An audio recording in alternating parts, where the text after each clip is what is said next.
Julia Gillard is calling it renewal, not revenge. The Prime Minister has expanded her cabinet in a reshuffle she says combines new ministerial talent with wise heads.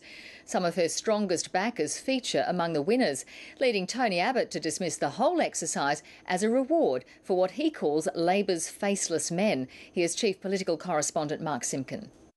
She's been making a list and checking it twice, trying to decide who's been good and who hasn't been good enough. We will see an important mix of new energy and talent, as well as wise heads and experienced heads in Cabinet. The new energy comes from the left's Tanya Plibersek and Mark Butler, along with the biggest winner, former union leader Bill Shorten. All three have been elevated to Cabinet. We will see this new mixture, which will give us the focus and the firepower we need in 2012 to pursue the government's priorities. I am absolutely stoked that our Prime Minister has given me this privilege. I completely and utterly support our Prime Minister. I'm very pleased to be promoted to Cabinet. I'm very pleased to see a better balance of women and men in the Cabinet. The balance is now 16 to 6. Tanya Plibersek takes over from Nicola Roxon, who becomes Attorney General.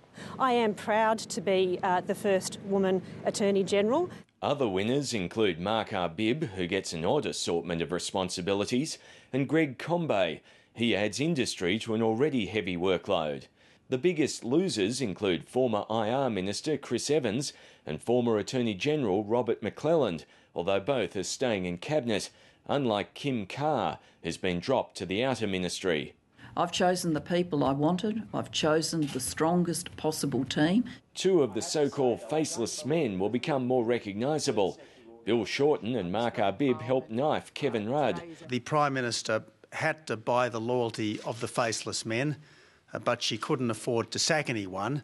So now the worst government in Australia's history has the biggest cabinet in Australia's history. I'd say anybody making that assertion was incapable of logical thought. Julia Gillard's been working on the reshuffle for months.